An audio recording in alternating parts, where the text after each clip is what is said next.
Ok, pessoal, bom dia a todos. Então, bem-vindos ao nosso encontro aqui de Planejamento e Administração Rural, dia 13 de novembro, sexta-feira 13.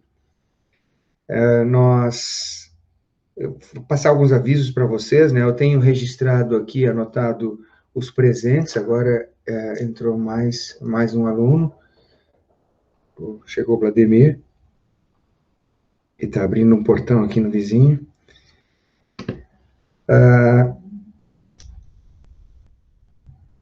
E o objetivo dessas anotações, veja, fazer um registro de quem está acompanhando as reuniões, né, para ter o mínimo de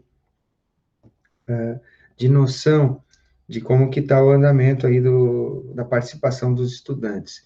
Vou lembrar de novo, coisa que eu tenho feito todas as semanas, de que essa não é a única forma do aluno ter a presença, né? A presença também pode se dar pelo desempenho das atividades a contento. Só lembrar que até pela experiência que a gente já teve nas outras ARs, né, que eu estou tendo com os alunos do técnico, nós agora estamos com o prazo já bem curto, né? Nós estamos questão de um mês, na verdade até menos de um mês, para a gente ter a primeira versão do trabalho de análise econômica pronto, ou seja, hoje é dia 13 e dia 11 de dezembro teríamos que ter a primeira versão. Então, o tempo é pouco, certo? E, e eu acho, assim, muito preocupante o estudante que não acompanhou nada, não deu nenhum sinal de vida ainda, dali um pouco aparecer um trabalho, né? Pode até acontecer, acontece, né? Mas muitas vezes é como aquele ditado que diz, onde menos se espera, aí é que não sai nada mesmo, certo? E aí depois começa as tergiversações, né? As justificativas e tal, e aí a gente vai ver, porque a gente está num momento bem, diria também um pouco bem desolado, né? Porque essa semana, não sei o quanto você sabe, a gente foi informado de que o Instituto vai levar até o fim do semestre, até o começo de março, as atividades de forma remota. Eu não sei se vocês já conversaram, já tinham ciência disso, tanto é que foi solicitado e eu tenho que fazer um novo plano, os professores todos têm que fazer um novo plano de atividades remotas, entregar, inclusive, até durante a semana que vem, prevendo o, até o fim da disciplina. Então, a Letícia está ali nos falando que não sabia, né? Então, eu também não sei quantos estudantes têm essa informação, mas estou passando para vocês aqui, né? Eu tenho que fazer um novo plano semana que vem. Para o curso técnico já terminou o prazo, não, o prazo era hoje, mas eu já fiz o plano, já mandei, tá? Então, isso aí realmente foi um balde de água fria. Um balde de água fria no sentido de que, né, eu tinha expectativa, acho que muitos de vocês tinham expectativa de conduzir pelo menos esse semestre de forma híbrida, né, que se tentasse desenvolver alguma coisa assim à distância e depois se usasse o tempo presencial para compensar aquilo que fatalmente não tem como trabalhar à distância, né? Que essa nossa dinâmica não permite, né? Que é em função dos outros compromissos que os alunos têm, em função assim, da dificuldade, talvez, de conexão, até da falta de disposição, que a gente entende e tem que ser observada e compreendida, né? Assim, é, é diferente, né, de estar no ambiente acadêmico, vai de uma aula para outra, tem a cantina, como vocês falaram, tem a convivência com os colegas, tem a troca de experiências, tem o tira-dúvidas presencial ali, e, e foi, como eu disse, um balde aí de água gelada, essa, essa decisão. Agora, não dá para dizer que está errada, né, essa decisão, porque em função da manifestação dessa doença, coisa que, assim, totalmente imprevisível e, e sei lá, é muito triste, né, o que está acontecendo. com essa história do coronavírus. Então, qualquer previsão que foi feita, todas as previsões que foram feitas estavam erradas, né? Então, hoje a gente vive aqui a nuance de poder surgir tal da segunda onda no Brasil. Eu acho que nem tem o término, não teve o término da primeira onda. O Brasil foi um país que ficou no meio desse tiroteio. Eu tenho acompanhado os dados diariamente, eu vou até compartilhar com vocês uma página para a gente fazer um rápido comentário, já que nós temos agora essa notícia de que as atividades remotas vão continuar. Vamos entender um pouquinho por quê, porque os gestores do Instituto tomaram essa decisão, certo? E eu vou mostrar para vocês uma página que é independente, uma página de estatísticos independentes, que chama World All Matter. Eu vou passar o link para vocês aqui, e olhar 2 ou 3 números que estão ali, para a gente. Não sei o quanto vocês estão interessados e acompanhando esses números, mas não dá para só ir pelo que a TV fala, né? Ou porque por uma entrevista ou pelo depoimento de algum político, né? A gente tem que formar nossas próprias convicções a partir de dados que a gente possa encontrar calcados na realidade, não só dados interpretados. Então, a gente tem algumas situações, por exemplo, que pioraram ainda mais a questão da pandemia. O Ministério da Saúde tem um sistema de acompanhamento, de registro dos casos, em que ele compila as informações das secretarias estaduais, e desde o dia 4 de novembro, esse sistema parou de funcionar. Ele não está mais atualizando os dados. A página é o Coronavírus Brasil, uma coisa assim. Eu vou botar o link para vocês também. É o covid.saude.br, acho que é esse aí, isso. Ele tinha atualizações, no mínimo, diárias. Agora não sei nem mais se vai abrir. Eu vou colocar o link aqui para vocês. Muito triste isso, porque agora já estamos, tipo, andando às cegas, sem esses dados do Brasil. Ó. Agora o site... Não, abriu ali o site, e atualizaram. Hoje de manhã não tinha atualizado. Mas olha que absurdo. Quem abrir nessa página agora, eu vou projetar lá para vocês. Pegou o acumulado desses dias todos, praticamente de uma semana, e ele está colocando como se fossem as mortes de um único dia.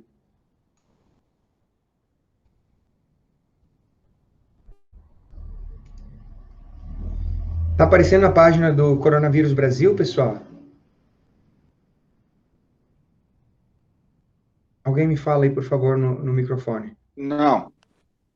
Agora sim. Tá, Agora tá. Aqui nós temos um delay. Então, ela foi atualizada aqui 19h30 de ontem de noite, dia 12. Tá? Aí ele colocou aqui, ó, casos novos, 191 mil casos novos em um dia. Por quê? Porque ele acumulou os dados desde o dia 4. E também registrou 3.175 novos óbitos, novas mortes em apenas um dia. Isso aí, eu não sei nem se o gráfico vai abrir, mas se rolar o gráfico, a página está toda travada. Ela não carrega, pode ver que está girando aqui ainda, ela não carrega. Agora ele vai girar um pouquinho. Nós estávamos com uma média de mortos diárias, que já é muito triste, de uma coisa de 400 mortos por dia. Ele não vai carregar a página.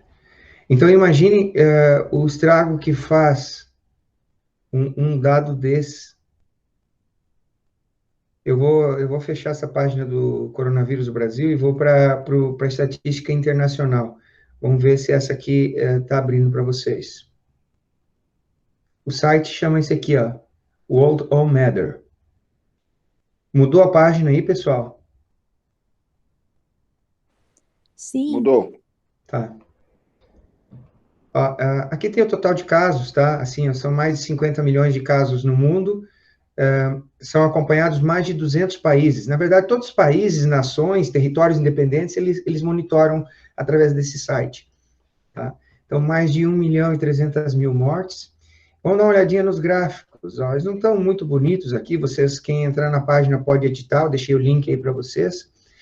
Então, esse aqui é o gráfico dos casos diários crescentes do coronavírus, tá?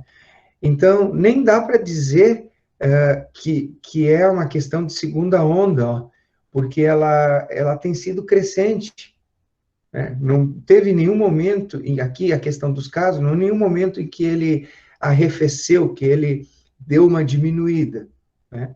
Claro que aqui tem um pouquinho de um ingrediente, todos os dados têm que ser interpretados, né? O ingrediente aqui é que o número de testes aumentou, então talvez aqui tivesse bastante contaminados também, e os dados não apontaram lá no começo, em março, em abril, porque não tinha tantos testes. Já esse gráfico aqui, esse aqui onde eu estou passando o mouse, é o gráfico das mortes diárias no mundo, certo? Aí a gente consegue ver que nós estamos ingressando não numa segunda onda, mas numa terceira onda.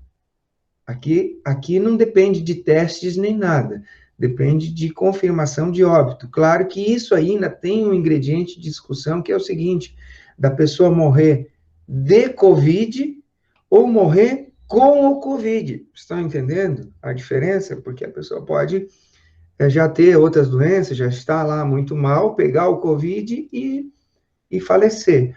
Ou a causa morte ser o Covid, tá? E aí, não há essa diferenciação. Aqui são pessoas que morreram e tinham o Covid, mas não se sabe se foi o Covid o principal motivo da morte da pessoa. E nesse gráfico aqui, o que ele mostra? Quem está ingressando numa terceira onda, não é nem a segunda, certo? Mais para baixo, quem rolar a página, tem os dados numéricos de todos os países, né? Eles são atualizados diariamente. Aqui, a gente tem mais de 200 países, como eu falei, tá? A gente consegue ver que o Brasil está numa terceira posição em números de casos totais e segundo lugar em número de mortes, mas isso em valores absolutos. Uma forma de interpretar esses dados é olhar aqui os casos por população, de acordo com o tamanho da população. Então, é o total de casos para cada 1 milhão de habitantes. Se eu clicar nessa coluna, e é o que eu vou fazer, ele vai me orientar os países em casos por 1 milhão de habitantes. Ele acabou de fazer isso. E quando a gente classifica os países em casos por milhão de habitantes, o Brasil, fica em 24º lugar em casos de coronavírus, tá, pessoal? Com 27, um pouquinho mais de 27 mil casos de coronavírus para cada milhão de habitantes. E se eu clicar na coluna, que é mais importante ainda em termos de estudo da estatística, de mortes por milhão de habitantes, porque uma coisa é ter os casos, que, como eu disse, dependem muito da disponibilidade de testes. A outra é o número de mortos. Então, quando eu ordeno os países aqui por número de mortos, em função do tamanho da população, o Brasil está em 6º lugar, com 771 mortos por milhão de habitantes. E acompanha aqui os dados assustadores, acompanhado muito de perto aqui por Argentina e Chile, 767, os dois países.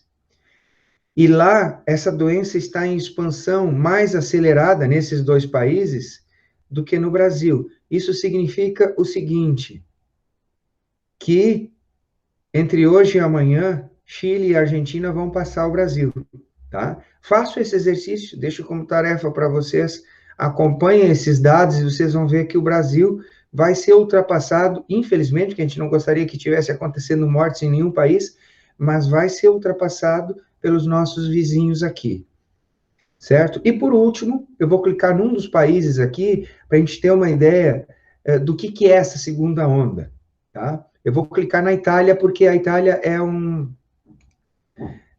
país icônico, foi onde começaram a aparecer as piores notícias do coronavírus lá em março. Lembra quando a China fez aquela lockdown e conseguiu controlar? As mortes começaram a se concentrar na Itália e todo dia aparecia nos noticiários lá aquelas coisas de 700, 800 mortos por dia na Itália e que eles não tinham mais nem onde levar os caixões, saíram aqueles caminhões cheios de caixões que nos sensibilizaram bastante. Vamos dar uma olhada no gráfico da Itália para encerrar essa conversa aqui. Aqui é a Itália, tá, pessoal? Então, novos casos na Itália. Aqui sim, está muito claro. Por isso que quando eles falam em segunda onda, eles estão falando para o velho mundo, para a Europa, porque se vocês olharem o gráfico da Itália, da França, da Espanha, da Inglaterra, eles são todos muito parecidos com esse. Estão vendo? Ó, isso aqui é março, abril, maio. Casos, total de casos. E agora essa segunda onda. Então, essa segunda onda, pelo menos em número de casos, está vindo com uma força tremenda, muito maior do que aquela primeira. Fazendo a ressalva de que aqui tem um ingrediente de que talvez estejam fazendo mais testes. E aqui, o gráfico das mortes na Itália. O gráfico das mortes da primeira onda e agora a segunda onda. A questão é que a gente não sabe qual vai ser o tamanho desse gráfico, ele está só começando, essa onda está só começando. Não dá para saber. Esperamos que não seja na mesma proporção que a onda de casos. Senão, realmente, tudo que nós projetávamos e esperávamos com relação ao coronavírus vai ser muito pior. Ele vai ser muito pior do que qualquer projeção. Ok, pessoal? Eu deixei os links ali para vocês aí, de vez em quando, darem uma olhada, porque, até porque olhar esses números ajuda a entender essa decisão do Instituto. Tá? Eu tinha uma torcida muito grande, uma expectativa muito grande que a gente pudesse voltar aos encontros presenciais, mas agora já estou revendo essa minha posição. Ok? Nós vamos fazer duas coisas agora. Eu vou mostrar alguns exemplos compilados daquilo que nós falamos sobre os custos fixos, custo de oportunidade, depreciação. Em cima, eu peguei um exemplo, peguei uns carros ali. Inclusive, quem baixou os slides viu que eu tinha lá feito um exemplo em cima de um Gol em 2018, né? E agora eu peguei um valor de um outro carro também para a gente dar uma olhadinha, assim, uma colocação em cima de termos reais daquilo que a gente falou até agora. Pois não. Tem pergunta, comentário? Pode falar, Vladimir. Professor, coloca de novo, por gentileza, os links aí, porque eu saí do celular e vim para o notebook. Tá bom. Não aparece.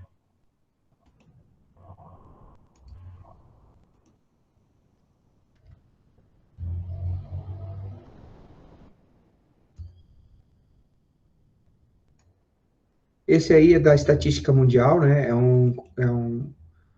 Como se diz, um consórcio de universidades e instituições de estatística, tá? É a melhor fonte que eu consegui encontrar de dados mundiais do coronavírus. E depois aqui a página do covidsaude.gov.br, a página do Ministério da Saúde. E essa nos deu algumas decepções aí. Vocês ouviram até no noticiário, lá no mês de abril, eles mudaram essa página e pararam de mostrar os óbitos e os casos diários e mostrava só o total de recuperados. Isso gerou uma gritaria tremenda e fez, inclusive, que os órgãos de imprensa no Brasil parassem de pegar os dados do Ministério da Saúde e fizessem eles, por conta própria, né, um grupo de trabalho, de estudos e de pesquisas para levantar os dados com relação ao coronavírus.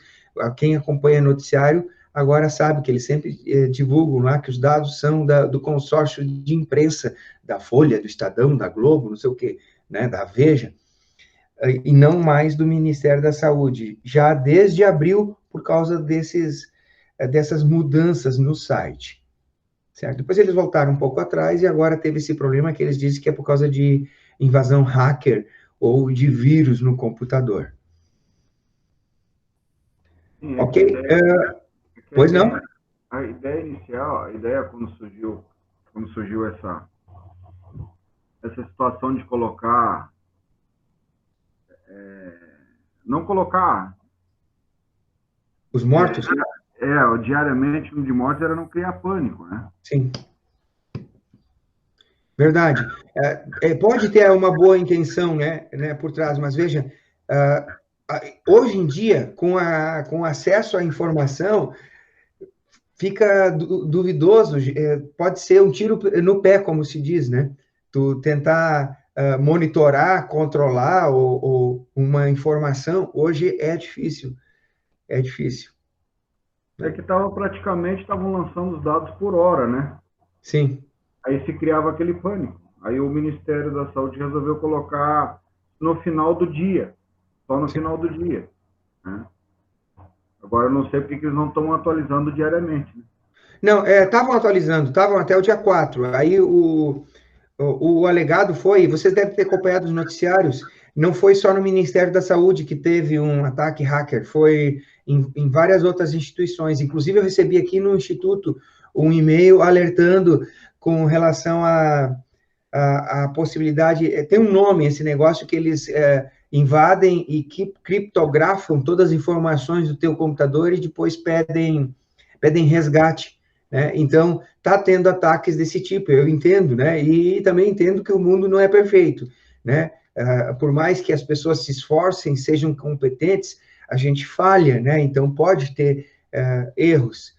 O que a gente questiona é o que alguns estão colocando ali no chat, é o seguinte, alguma pessoa, porque nós somos todos iguais, né? Se colocar sobre a outra, dizer e ter o poder de decidir o que vai e o que não vai ser noticiado ou informado, né? Mas é que Então, a informação estava ocorrendo. sim. O pessoal está colocando ali que transparência é tudo, etc., mas a informação estava ocorrendo. Mas como o professor disse... Foi um dia só, o pessoal reclamou e eles mudaram o formato de novo, não tem problema. Tá? Mas eu só contei isso porque eu tenho acompanhado diariamente, desde o início da epidemia, os dados, e então eu contei um pequeno histórico aí para vocês, né, porque tenho acompanhado os dados aí desde o primeiro dia. Mas tranquilo, vamos bola para frente. Então, eu vou projetar agora o exemplo que eu fiz ali para reforçar o nosso estudo sobre os custos fixos. Eu vou primeiro, e aí vou me desculpar porque acompanhem aqui, porque eu mudei um pouquinho os slides em relação aos que estão lá no SIGA, tá? Mas não muda nada o nosso entendimento. Depois eu atualizo, tá? Eu só estou dizendo que quem estiver acompanhando no SIGA, com o slide do SIGA, talvez esteja um pouco diferente. Tá? Tá aparecendo o desenho de um carro aí para vocês? Sim, professor. Tá, beleza. Então, esse é o que está lá no SIGA, tá? Eu vou pular aqui, porque aqui eram outras situações. A gente tinha lá um rendimento de 11,6%. Era quanto estava rendendo um título conservador do Tesouro Direto. O título conservador do Tesouro Direto estava rendendo mais de 11% ao mês, tá?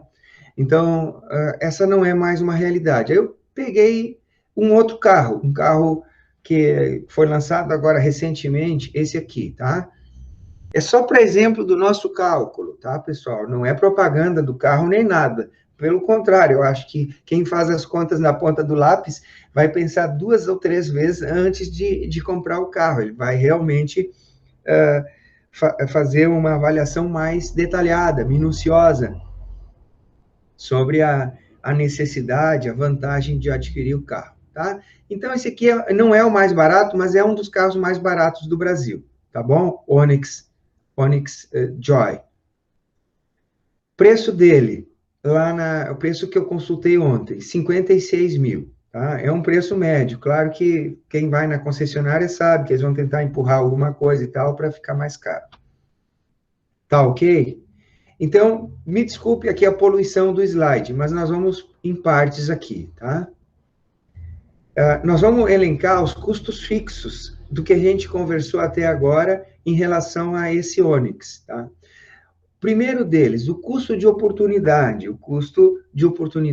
desse capital, desse recurso, ou seja, dos 56 mil reais que, vamos dizer, que você tinha esse recurso e decidiu ir lá na concessionária comprar com 56 mil esse carro. O custo de oportunidade, a gente deu uma olhada semana passada e durante essa semana, aquelas taxas do Tesouro Direto para médio prazo e longo prazo não mudaram muito, estão na faixa de 7,15%, 7,20%. Eu deixei no 7% aí como uma referência, ou seja, o rendimento anual do investimento conservador no Tesouro Direto. Então, significa o seguinte, quem tem 56 mil pode comprar o Onix ou pode investir no Tesouro Direto, tá?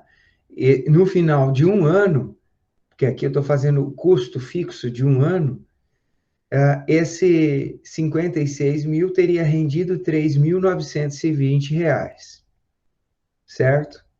Esse, então, é um dos custos fixos.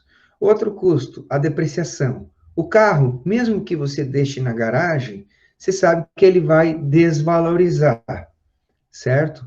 Eu fiz aqui uma estimativa, veja, porque tudo que a gente vai trabalhar aqui nos custos são estimativas, os custos fixos praticamente todos. Então, eles vão poder ter variações. O que você, analista técnico, precisa fazer é ter justificativa, precisa ter argumento, precisa ter fundamento para adotar uma determinada técnica. Tá? Eu estou usando aí um valor residual de 12 mil, ou seja, vida útil do carro em 10 anos, que depois de 10 anos ele tem um valor residual, né, o carro ainda vale uns 12 mil reais. Então, eu estou considerando o valor depreciável 44 mil. E fiz um cálculo aqui plano, até para já usar o mesmo procedimento que o Rural Pro usa, tá? Que é a depreciação linear, que seria, então, 44 mil é o tanto que ele vai depreciar, e cada ano, então, 4.400.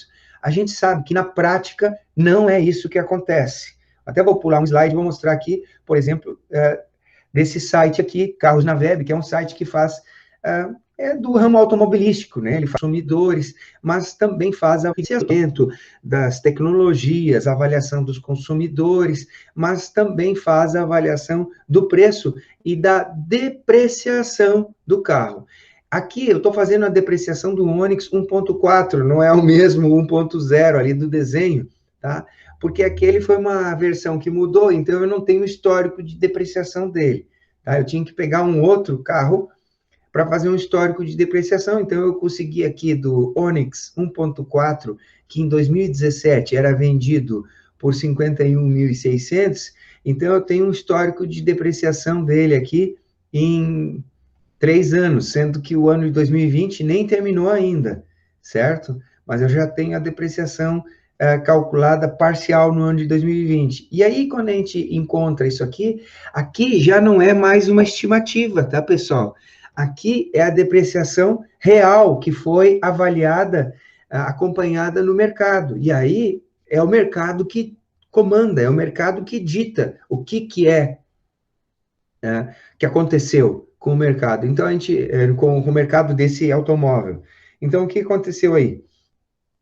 Desculpe, ele teve uma desvalorização de quase 12% no primeiro ano, aí depois teve uma desvalorização praticamente nula, né? Vai de quase 12% para um pouco mais de 1%, e depois há uma depreciação acima de 10%. Então, se vocês pegarem gráficos assim, de histórico anterior, com relação aos veículos, vão perceber que isso acontece. Não há uma depreciação linear, como aquela que a gente estima quando está fazendo um trabalho de análise econômica. Aqui é o que aconteceu na realidade. E aqui é uma estimativa, certo? Então, eu estou estimando que o carro vai perder 4.400 por ano. Só que, na prática, ele pode perder mais num ano, menos no outro, porque não depende só do meu uso do carro, depende das condições de mercado também. Nós estamos agora na iminência, o pessoal está falando mais, por exemplo, em um risco de uma inflação mais alta, o ministro da Economia falou isso ontem na TV. Então, quando tu tem inflação, a depreciação também aumenta, né? Porque ela vai acompanhar ali um pouco a inflação. E fiz uma estimativa também do seguinte, a manutenção, mas não toda a manutenção, só aquela manutenção obrigatória que você teria que fazer mesmo se o carro ficasse parado na garagem. Porque a gente está falando aqui, ó, esses custos que eu estou elencando seriam aqueles do tipo fixos, que mesmo que você não produza nada, aí alguém pode dizer, mas o carro não produz nada, professor. Não, ele pode, você pode, por exemplo, pegar o carro, comprar o Onix para trabalhar como Uber, né? E aí você vai fazer o carro render, ele vai ser uma ferramenta de trabalho, ele vai ser uma máquina de produção de recursos, tá? Então, imagine, eu estou pensando em comprar um Onix para transformar em Uber, e vou ter o meu rendimento diário lá através das viagens que eu faço. Beleza. Só que aqui a gente não está contando ainda a despesa do carro por ele rodar sendo Uber. Estão entendendo? E muito menos receita, não estou falando de receita. Eu estou falando dos custos fixos de ter o carro, mesmo que ele fique embaixo da lona.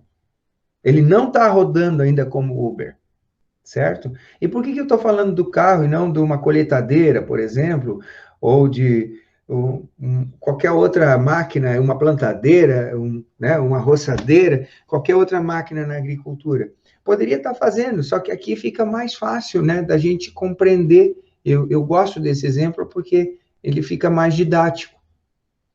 Então é o seguinte, eu estimei ali uns 500 de manutenção, que é o seguinte, mesmo que o carro fique parado, obrigatoriamente, pelo manual do carro, tu tens que fazer a troca de óleo, né, troca de filtros e algumas inspeções, tá? Eu coloquei uns R$ 500, pode ser um pouco mais, pode ser um pouco menos também, como a questão do seguro.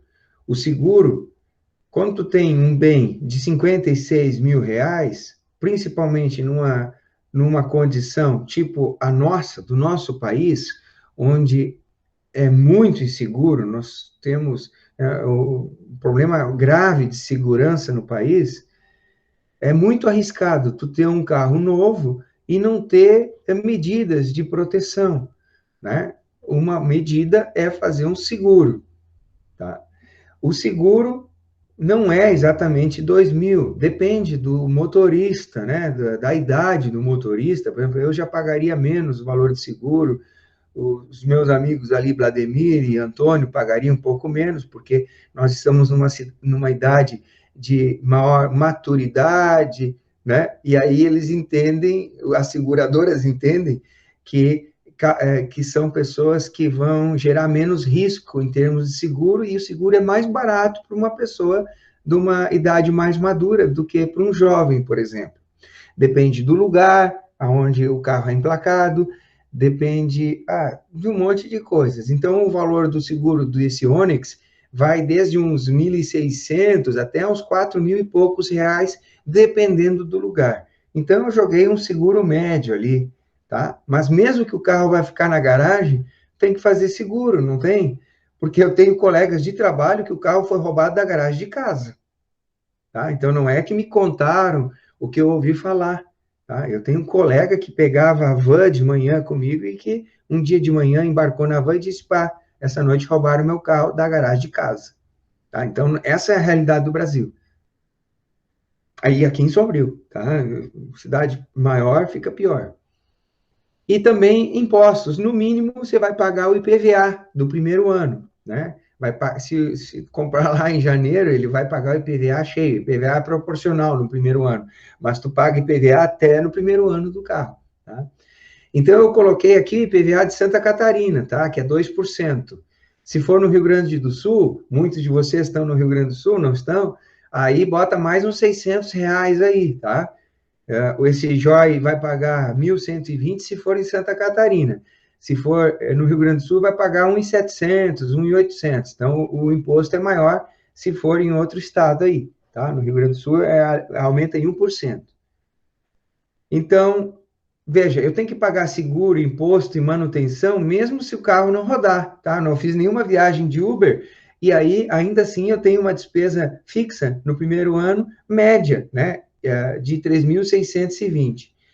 E aí, o resumo está aqui, tá? Ao final de um ano, o meu Onix perdeu o valor, ele perdeu aqueles 4.400, tá, pessoal?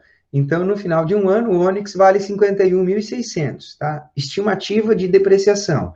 Vocês muito sabem, vocês me alertaram de que no primeiro ano o carro perde até mais, tá? Mas vamos fazer essa referência aí por baixo, método linear, porque a gente tem que ter algum parâmetro também. Então, ao final de um ano, o carro está valendo 51.600, a gente gastou 3.620 ali na manutenção, nos impostos, e o dinheiro, os 56 mil, se eu tivesse aplicado a 7%, eu teria 59.920. Ali está o custo de oportunidade. Então, a diferença no primeiro ano deu R$ 11.940 de custo fixo, certo? Só para ter o carro na garagem. Significa o seguinte, tá aí o cálculo bem claro, bem explicativo de por que eu não posso comprar um carro só pelo luxo, né? De ter ele no carro, na garagem ali guardado, para dizer que eu tenho um carro novo na garagem, né? Esse seria o custo fixo de ter o carro na garagem sem fazer nada. Mas não, esse valor que a gente levantou aí de quase 12 mil reais, ele não serve só para fazer essa estimativa. Ele é um dado concreto também para quem, por exemplo, vai trabalhar com Uber. O cara que vai trabalhar com Uber, ele sabe que ele tem que retirar mensalmente um valor que, ao final do ano, cubra com folga esse custo fixo. Além disso, ele vai ter que cobrir os custos variáveis que ele vai ter, e aí vocês já calculam, né? Inicialmente o combustível, né? Algum problema de conserto de pneu, por exemplo, algum amassadinho, um riscadinho que ele tenha que fazer um reparo no carro, a limpeza semanal no carro, lavação, aspiração e tudo mais, né? Para aí ele conseguir quantificar em relação à receita que ele tem, o quanto ele está realmente ganhando com essa atividade, certo? Eu coloquei, me perdoem, né, o exemplo com o carro, porque achei mais, como eu falei para vocês, mais didático. Tá? Então, o que a gente viu é agora motorista experiente, Vladimir, muito bem, exato, e aí o seguro é bem mais barato, né, pelo menos isso, né, os veteranos têm que ter alguma vantagem. Tá? Pessoal, sobre essa parte dos custos fixos aí, alguma dúvida, alguma pergunta? Alguém quer contradizer, quer colocar uma observação? Fique à vontade aí. É por ali mesmo, né?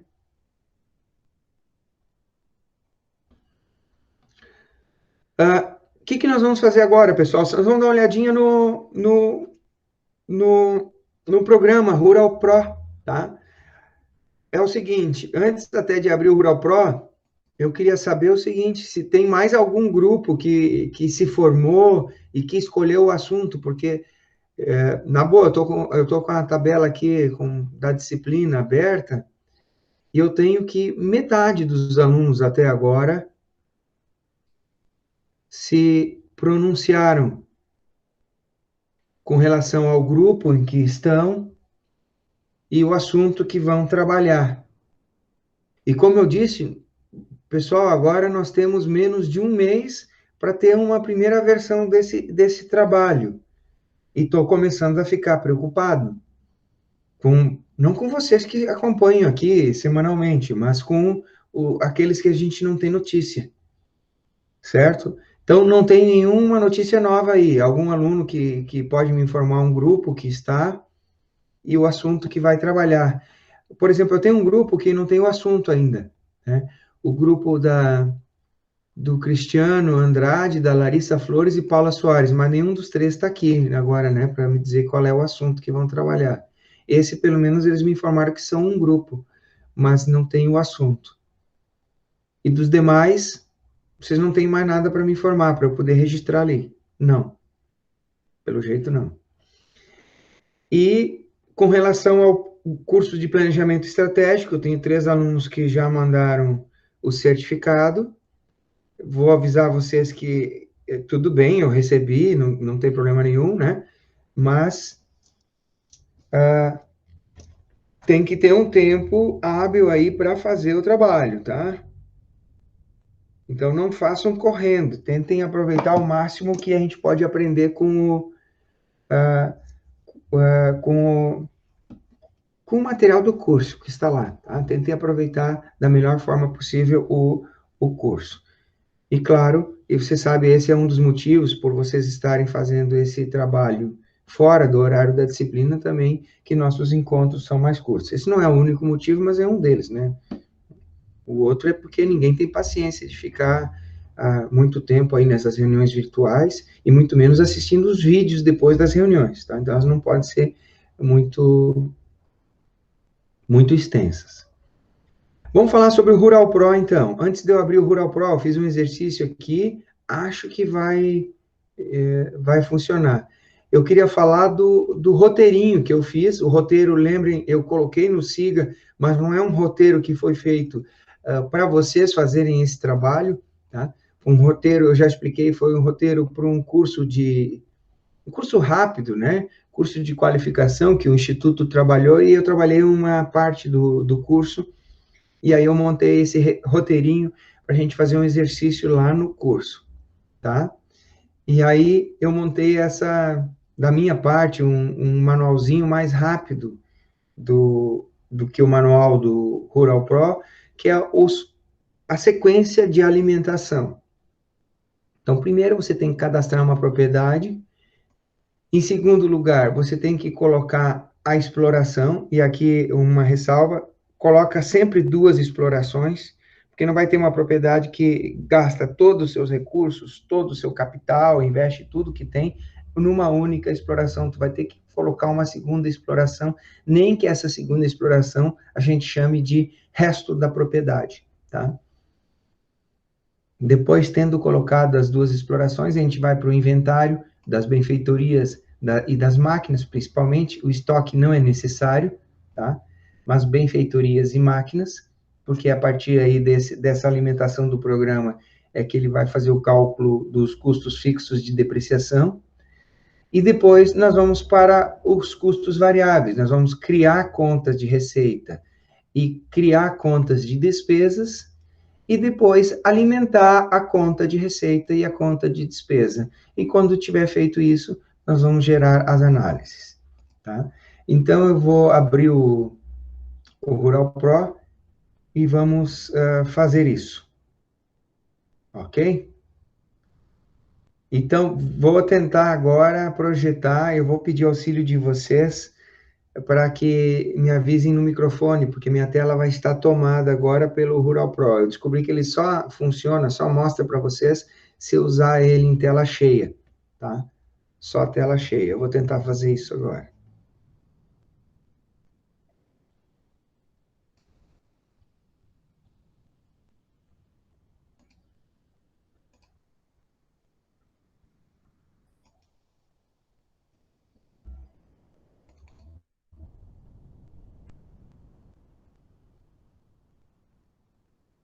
Bom, abriu para vocês aí? Opa. Apareceu a página do Rural Pro, pessoal? Página não. Apareceu, professor. A telinha, beleza. Então, eu vou fazer alguns exemplos aqui de alimentação inicial, né? Já que ninguém perguntou, tá? Então, aqui, ele abre por padrão a última propriedade que você carregou, tá? Eu vou incluir uma nova propriedade, tá? Então, o que vocês vão fazer? Eu não tenho como aumentar aqui o tamanho das letras, tá? Quando a gente usava lá no Instituto, também eu usava o projetor o mais distante possível da parede para tentar aumentar a letra, tá? Ele é um programa que não permite aqui configurar isso, tá? Então, não sei se está muito pequenininho para vocês, mas vamos pelo menos ir pelo, como se diz assim, pelo vulto, tá? Você vai na propriedade e vai clicar lá, incluir propriedade. Vai gerar uma nova propriedade, tá? Então, ele vai abrir uma telinha aqui e eu vou abrir a propriedade, uma nova propriedade. Aí, eu vou chamar de aula da sexta-feira 13. Tá? Então, agora nós temos uma propriedade. É só clicar aqui, ó, no verdinho, salvar.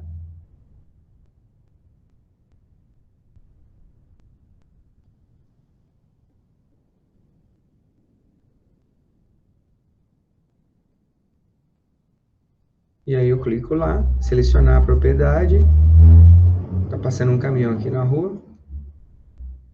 E ele tá um pouco travando, porque eu não tô entendendo aqui porque ele tá travando.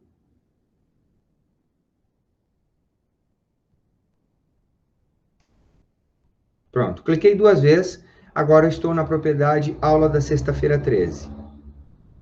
Tá? Então, a primeira coisa que tem que fazer agora é em propriedade, exploração, ele não vai ter nenhuma exploração, e eu tenho que clicar no mais, acrescentar uma exploração. Tá? Vamos dizer que é morango. Tá? Acrescentei uma exploração morango. Então, minha análise vai ser sobre o morango, tá? O que eu estou estudando vai ser o morango. Como eu disse, vocês não podem deixar uma única exploração, porque vai ter itens rateados, né? Vai ter um trator lá que o cara usa para cortar a grama, e não só na roça, ou na lavoura, ou nas estufas de morango. Ele usa para manutenção de outras partes da propriedade, tá? Então, quando eu for cadastrar esse trator, eu preciso ratear ele. Se eu só tiver uma exploração, eu não consigo, ele vai cair 100% no morango. E aí o trator não está 100% no morango, ele está fazendo outras atividades também. Vai que de vez em quando eu alugo para os meus vizinhos, né? Eu alugo meu trator alguns dias da semana que eu não uso. Tá? Como é que eu coloco isso?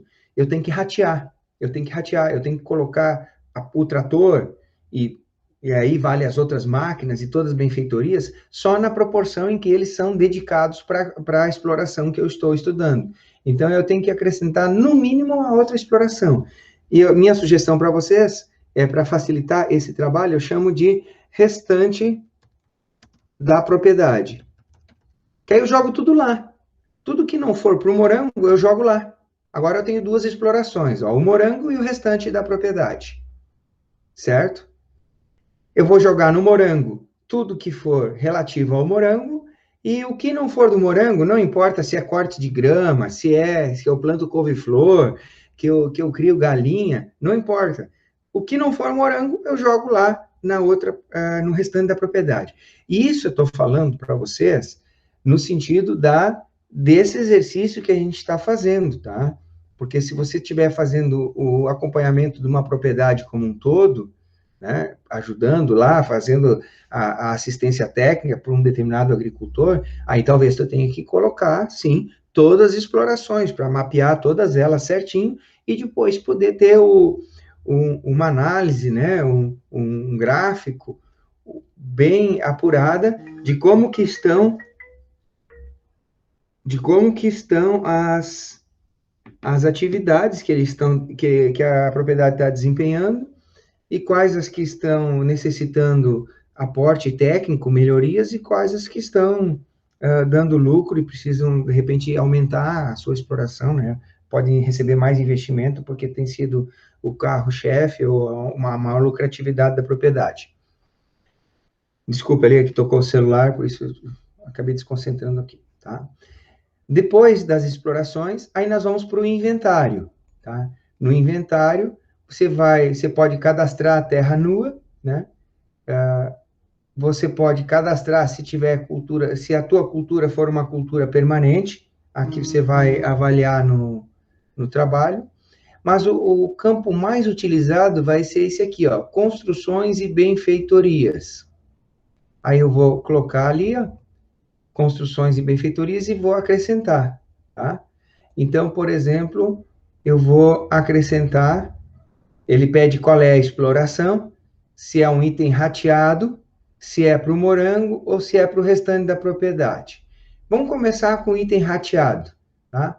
Eu vou colocar, escrever que é um trator, aí eu posso escrever tudo, a marca do trator, tá? O ano. Eu escrevi trator Valmet, opa, tá, eu estou em construção, não posso colocar trator aqui. Aí é máquinas depois, tá? Construção, eu vou botar assim, ó, galpão de máquinas. Galpão de máquinas. Ele não é usado só para o morango, tá?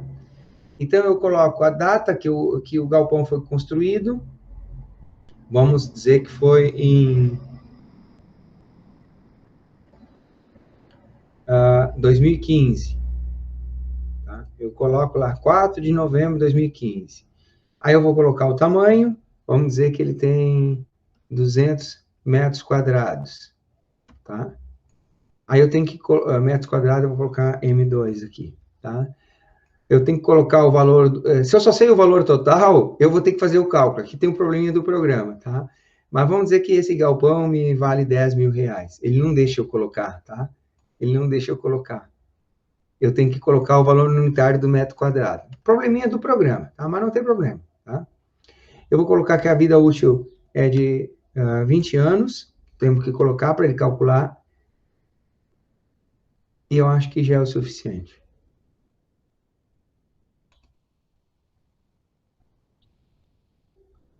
Tá. E agora ele vai me pedir, quando eu cliquei lá no verdinho, ele vai me pedir como que eu rateio, tá? Eu vou colocar, e aí o rateio vai ser o seguinte, eu vou dizer que o galpão serve 50% para minha exploração de morango, tá? E 50% ele é usado para outras atividades da propriedade, ou seja, restante da propriedade. Aí eu coloco 50%. Ok? E pronto. Aí... Opa, eu errei aqui, ó, o valor do metro quadrado era para botar 50 e não 500, tá? Pronto. E aí ele já tem os dados aqui. O valor o galpão custou 10 mil, hoje o valor do galpão está 7.400 e pouco, porque ele já depreciou, certo? E tem todas as informações ali. Quando eu mandar fazer a análise do morango, ele vai considerar, no custo fixo, metade da depreciação anual do galpão relativo ao morango. Por quê? Porque eu coloquei 50% como item rateado, tá? Então, eu botei lá, galpão de máquinas. Eu vou colocar mais uma benfeitoria. No caso aqui, eu vou botar estufa de morango. Essa é 100% do morango, então não é um item rateado, tá? Estufa. Aí eu boto a data que a estufa foi construída, vamos dizer que foi 2018, tá? E que minha estufa tem 100 metros quadrados, tá? E o valor unitário do metro quadrado da estufa foi 100 reais, tá? E a vida útil da estufa, vamos dizer que é 8 anos. E clico aqui no verdinho, ele insere o dado. Pronto. Tá, pessoal? Então, aqui eu vou colocando todas as benfeitorias. Eu vou agora... Professor? Opa, pode falar aí? Aquela janela que abriu quando o professor lançou o depreciável lá, ela abriu automático ou o senhor... Boa pergunta. Boa pergunta, Vladimir. Ela abriu automático por um motivo. Porque eu coloquei como item rateado. Vamos fazer o mesmo caso agora no trator e a gente vai prestar atenção nela abrir automática aquela janela, tá? Eu continuo no inventário e agora eu vou colocar máquinas, equipamentos e veículos, tá?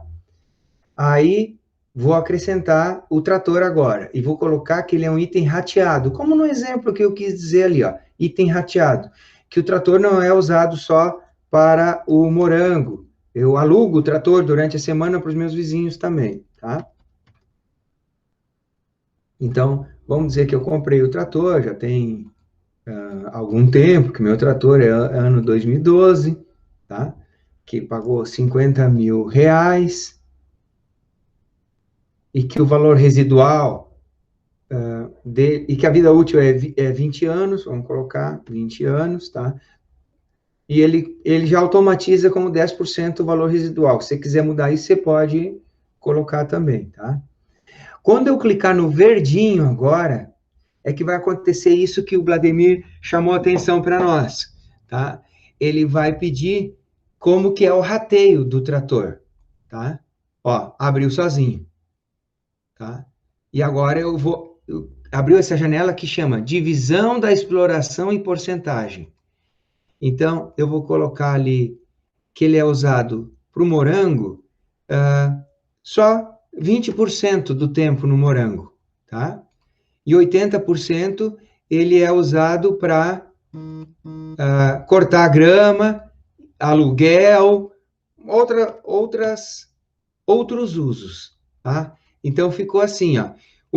Para o morango, o trator, 20% do uso do trator na semana é para o morango, e 80% é para outros usos.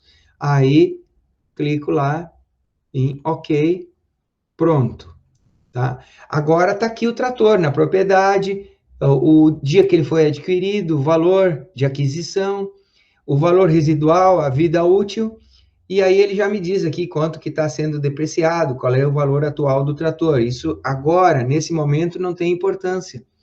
Mas depois, quando eu mandar fazer a análise do morango, ele vai considerar o trator apenas naquela proporção em que eu dediquei para ele, apenas nos 20%, certo? Ele vai considerar o trator apenas nos 20% que eu dediquei ali no rateio. Bom, apareceu para vocês, o que eu queria conversar nesse primeiro momento com vocês de alimentação do Rural Pro era essas 3 etapas aí. Se alguém tiver uma pergunta, um comentário, enquanto o Rural Pro tá aqui projetando, poderia fazer agora usando o microfone, senão eu vou interromper e aí vou desligar aqui o Rural Pro. Alguém gostaria de fazer uma pergunta com ele ainda aparecendo? O professor vai dar mais instruções sobre o Rural Pro, né? Sim, vou. Não, é que eu estou esperando acabar essas instruções do Rural Pro para a gente ir a campo, né? Ah, tá. Bom, então, quem sabe assim, eu vou falar ainda o seguinte, porque as outras informações eu gostaria que fosse a partir dos problemas que vocês forem encontrando, porque agora eu estou meio aqui sem saber o que falar para vocês, eu estou inventando uns exemplos da cabeça, mas eu queria que vocês trouxessem as informações e a gente fosse fazendo, mas muito boa a tua intervenção. Então, eu vou falar ainda o seguinte, a gente tem que criar, e dizia lá no roteiro, que tem que criar as contas de receita e de despesa, tá?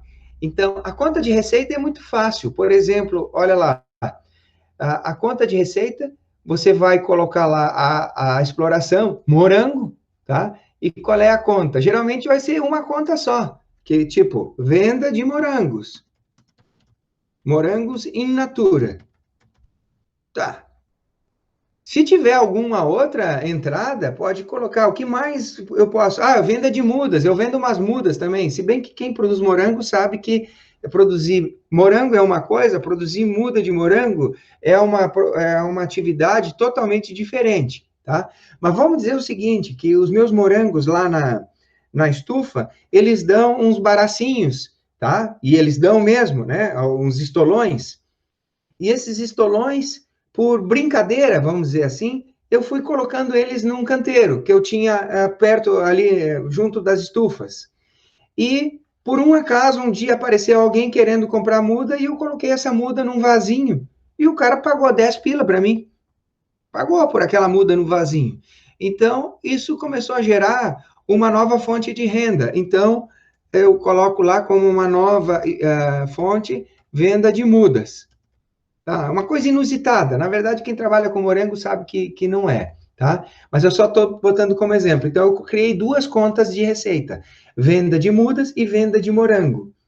Lá no caso de vocês, Vladimir, o cara, venda de banana. Que outra receita ele pode ter? Ele vai ter só as vendas de banana, caixa de banana. Pode, de repente, você dividir lá em vendas de banana branca, venda de banana caturra, talvez, né? Aí vocês vão ver se vale a pena agrupar a venda de banana tudo numa única conta, ou fazer conta de banana caturra e banana branca. Vocês podem, inclusive, optar por só, se o cara tem um pomar de banana branca e um bananal de banana caturra, fazer análise só de um deles também. Isso é possível. O programa aqui, vocês vão ver, permite tudo isso. E vocês, como agrônomos, técnicos, consultores rurais, também têm que ter condições de fazer isso, de analisar a propriedade como um todo, analisar só uma parte do pomar, né? E o programa, ele é providencial para isso, ele permite isso, tá? Então, eu criei conta de receita. Mesmo procedimento, vocês vão clicar aqui na flechinha vermelhinha, pode ser aqui ou pode ser aqui, tá? Vamos criar a conta de despesa. Vamos lá, uma conta de despesa do morango, tá? Que despesa que eu posso ter? Eu vou criar uma conta. Mão de obra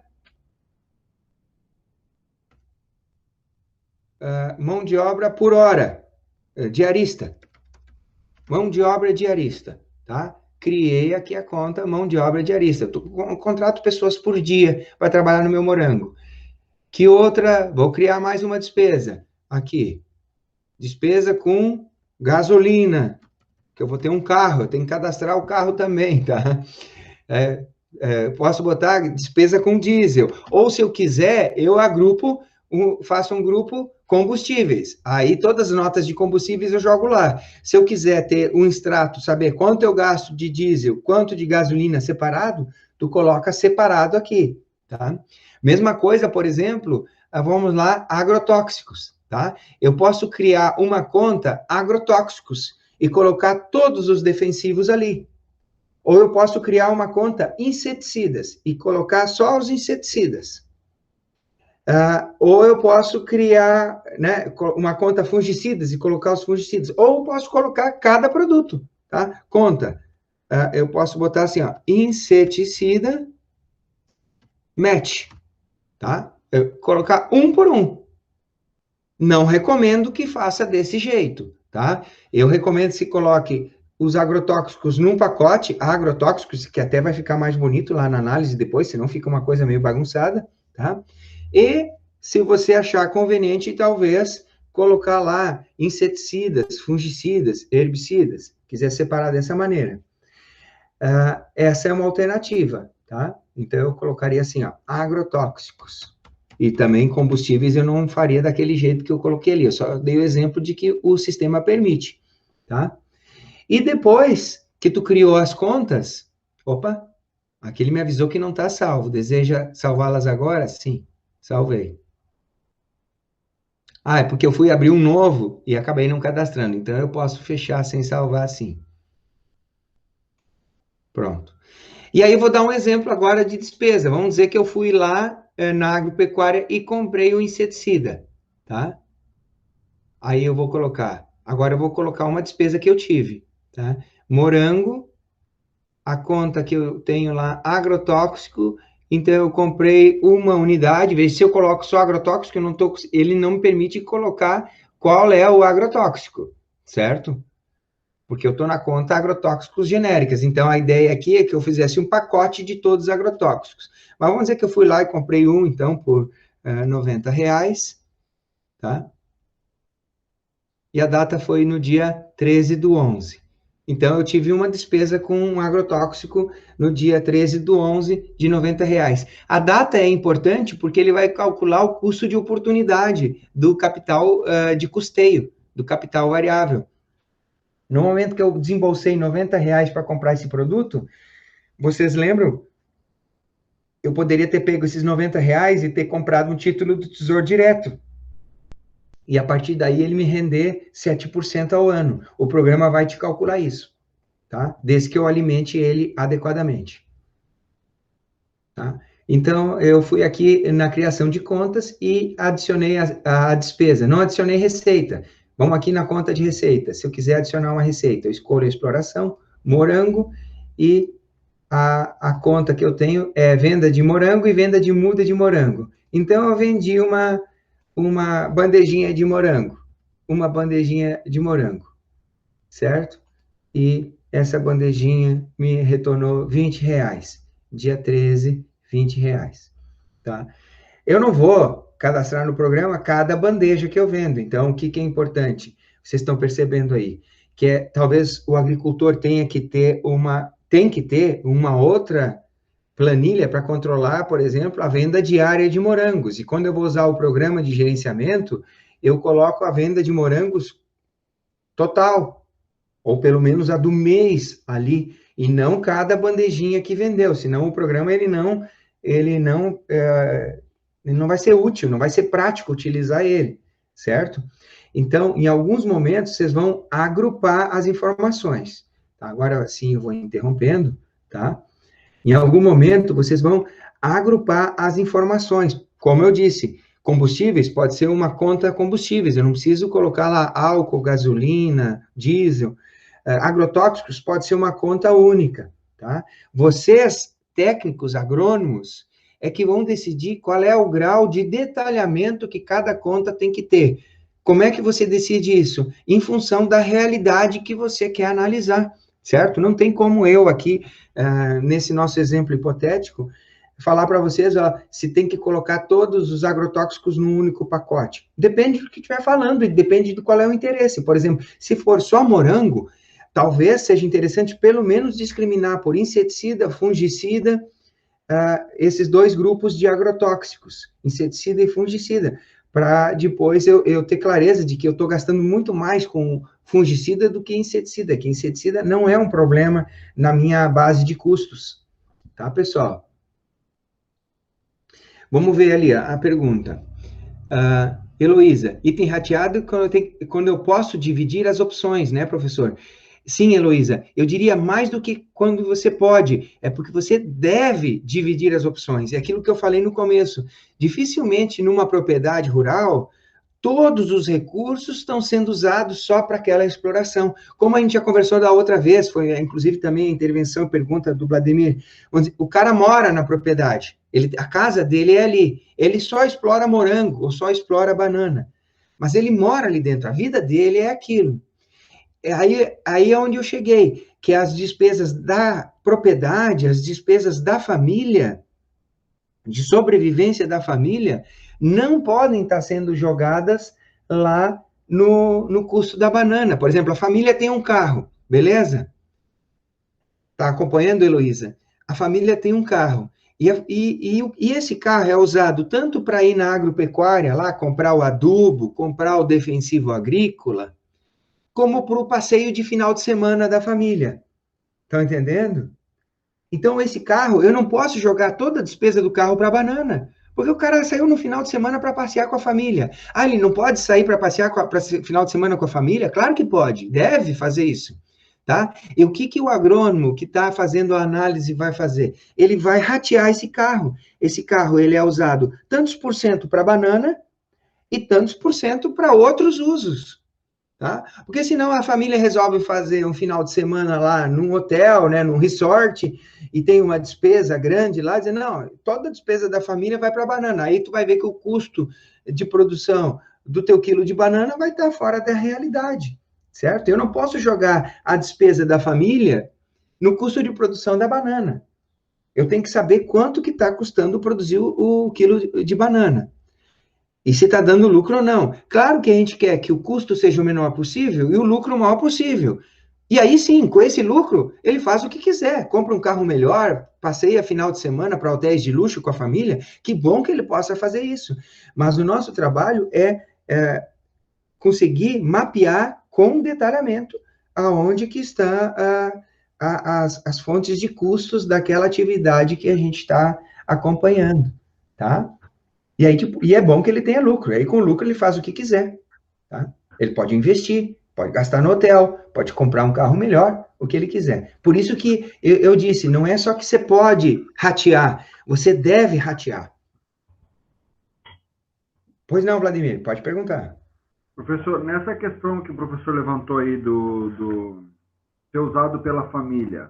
Sim. Onde é que eu posso incluir? Lá também na exploração? Eu diria o seguinte, ó, restante da propriedade, como eu sugeri. Eu coloquei restante da propriedade, e aí eu jogo tudo. Agora, se tu estiver já trabalhando, né, vamos dizer, não, professor, eu não quero só fazer o exercício da disciplina, eu quero já fazer como se fosse um mapeamento completo. Aí eu diria assim, ó, tu cria uma conta lá, produção de banana. Aí eles fazem mais o quê? Eles têm uma criação de gado de leite. Bota lá, gado de leite.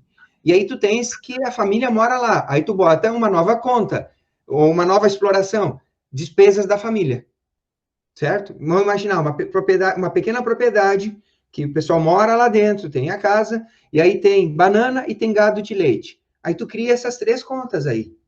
Gado de leite, 3 explorações, na verdade, né? Gado de leite, banana e despesas da família. E aí, à medida que tu for cadastrando lá as despesas, os custos, as notas fiscais que você tem, você vai ver, ó, isso aqui foi um inseticida, isso aqui é 100% para banana, tá? Esse aqui foi um adubo. O adubo eu usei tanto no pasto do gado, como usei para banana. Aí tu divide. O trator, como eu falei, o trator, ele é usado para o leite, para o gado de leite, ele é usado para banana, aí tu coloca em que proporção que ele é utilizado, e ele é usado também para outras atividades da família, né? Inclusive para, vamos dizer, aluguel. Aí tu coloca lá despesas da família. Você pode colocar. Criar essa outra exploração. No exemplo aqui, o mais simples que eu sugeri é vocês criarem a exploração principal de vocês e criarem uma segunda que seria o resto. E jogar tudo o que não é da exploração principal no resto. Tá? Mas lembrando que esse resto vocês podem discriminar também e fazer um trabalho bem mapeado. E depois, quando mandar o programa analisar, pode mandar, analisa lá como é que está o custo de produção do leite. Ele vai fazer. Desculpa, tem pergunta lá, Vladimir, pode falar. Não, tá, entendido, professor. Tá, beleza. Vocês estão entendendo? Porque se tu fizer bem alimentado o programa, tu pode depois mandar fazer análise do leite. E aí tu vai ter como é que está a atividade do leite. Todos os cálculos, o lucro, custo de produção. Tu manda fazer análise da banana, ele vai fazer. Manda do morango, se tiver. E se bobear, eu mando fazer análise da despesa da família. Claro que a família só vai ter despesas, né? Não vai ter receita. Ou, de repente, tem, como no exemplo que eu falei para vocês, que eles alugam o trator. Aí eu posso colocar lá, aluguel do trator, receita para a família.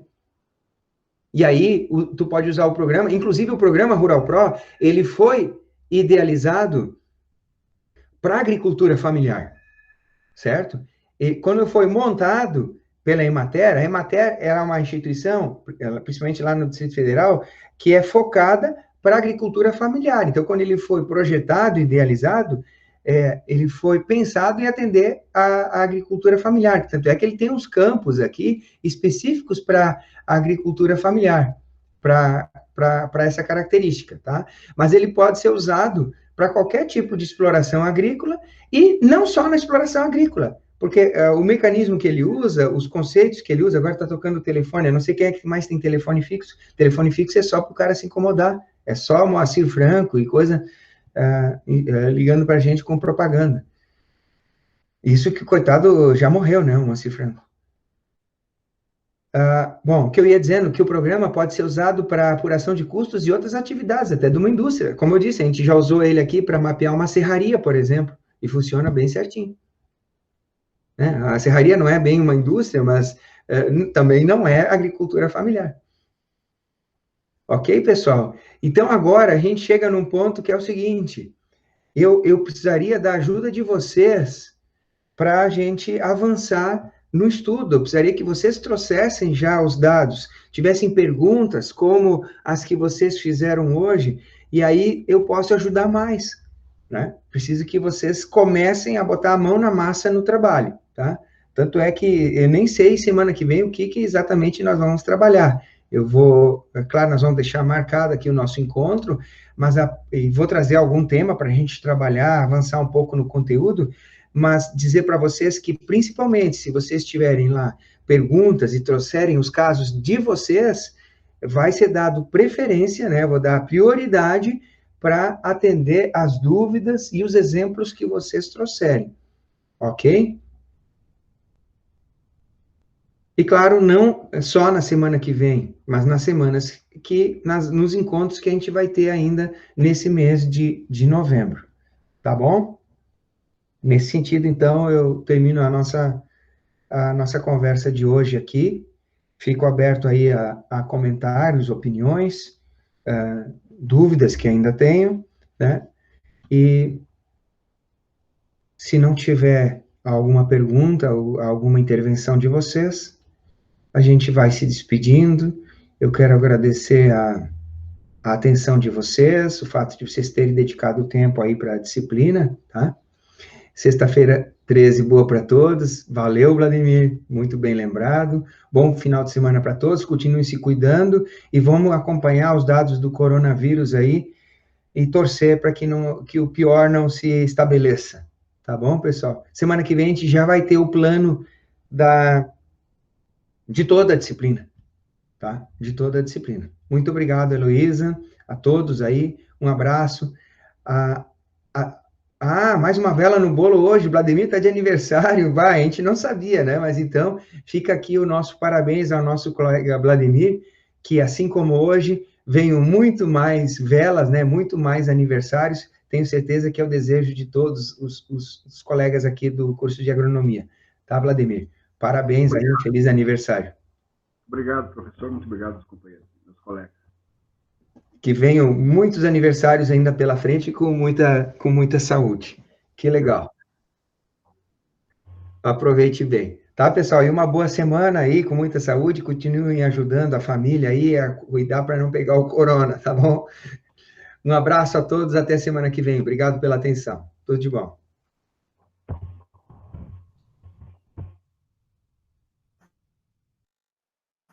Professor. Oi, Vitor, pode falar. Eu queria dar os dados do meu grupo. Isso. Pode falar, então. Não sei pode falando, então, Vitor. Quem é? Seria eu, a Xerife, a Xerife e o Juliano. O Juliano Vargas? Isso. E o assunto, Vitor, que vocês vão trabalhar? É fumo, professor. Fumo, muito bom, muito bom. Vê se você consegue já levantar as informações para ter perguntas e a gente trabalhar em cima do exemplo de vocês nas próximas aulas. Tá bom, Vitor? A gente já fez um grupo no WhatsApp aqui, já estamos discutindo já. Certo? Tá legal. Valeu. Muito obrigado, professor. Um abraço, Vitor. Até mais. De nada, imagina. Um abraço. Até mais, João Vitor também. Tchau. Tudo de... Até.